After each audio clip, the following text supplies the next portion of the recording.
Hi everyone. So today I'm going to talk about how I manage having a heavy flow with a low cervix while using a menstrual cup. One of the biggest advantages of menstrual cups is that you can wear them for up to 12 hours before you need to empty them. But if you have a heavy flow, usually you might not get a full 12 hours before you need to empty your cup, and that's even worse if you have a low cervix. So I'm going to talk about just what I do to make that a little bit easier to deal with. Um, One of the things I'm going to say, one of the main issues is that if you have to empty a cup before the 12-hour mark and you're away from home, what do you do? So, of course, changing a public restroom is not always easy. So, one of the probably easiest ways to avoid having to do that is to use a heavier type cloth pad as backup. So, instead of using a liner or a light, you might need to go straight to a moderate pad. So, for me, if I have a heavy day and I know I'm not going to get to a bathroom, or I'm not sure I'm going to get to a bathroom that I'm going to be comfortable emptying my cup in, I'll wear a heavier pad as backup. So for me, that would be a 10-inch moderate pad. And I'll pick a pad that has a fairly, either a very wicking topper or something that I know that fits well and sits very close to my body. So I know that if there's a gush or I overflow my cup, it'll get absorbed right away. So this is a Hoo Hoo Rags pad. It's one of her older style pads. And it has a waffle knit cotton in the core. You can kind of see that there. So this will absorb really quickly if there's a gush, and it's wind blocked back. So I know that if I leak into one spot in particular, even if that area gets saturated, it's unlikely to leak through the back. Sometimes I also use one of my hidden PUL back pads. This one is from Environmenstrual. I pick something with a wicking topper or something that I know for sure will absorb quickly, and again fits well close to my body, that kind of thing. So this one is a minky top with hidden PUL. So this is great for cup backup when I think I might overfill my cup before I can empty it. So another one, this is a Novel Red 9-inch moderate pad. This is I'm not sure what it is about this particular quilted cotton, but it's one of my favorite pads to use for cup backup because it's so reliable. And again, I have another couple ones.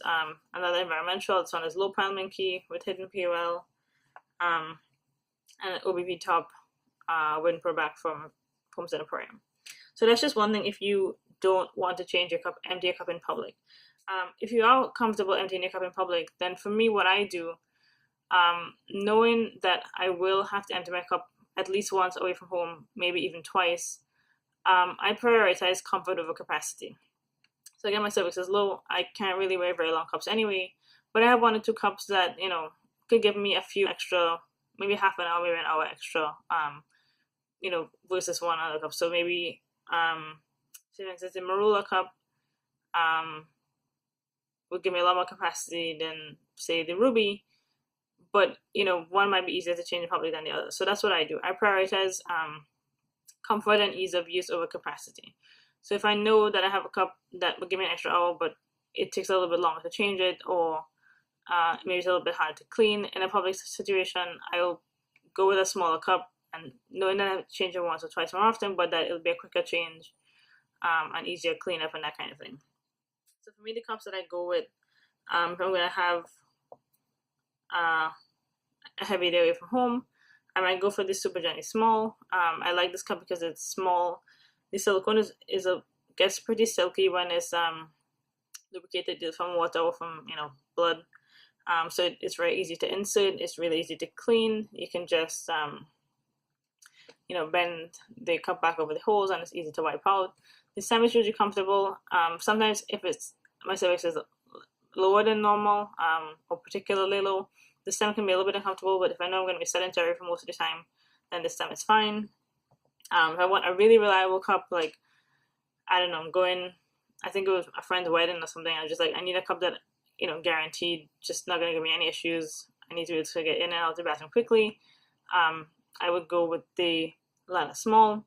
Also, another thing to do when you have a low cervix and heavy flow is to try to find a bell-shaped cup.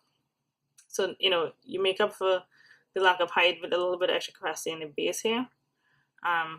So that's a good option. One of my favorite cups, again, low capacity but still comfortable, is the Ruby Small. And now I think a new favorite is going to be the Casco Cup Mini. So hopefully that was helpful. It's just a couple tips about how I manage having a heavy flow and a low cervix. Prioritize comfort over capacity for your cup. Pick a cup that you are you feel confident with, that you know you can insert it and it's going to open up properly, that it's not going to give you any leaks, that you can clean comfortably when you're away from home. And pick a well-fitting, quick absorbing pad for backup with slightly heavy absorbency. So moderate or even a heavy pad. Sometimes what you need to come back up with a short, heavy pad as opposed to just a liner. So hopefully that was helpful. If you have any tips that you use when you have heavy flow and you're dealing with your menstrual cup, please let us know in the comments below. Thanks for watching. Bye.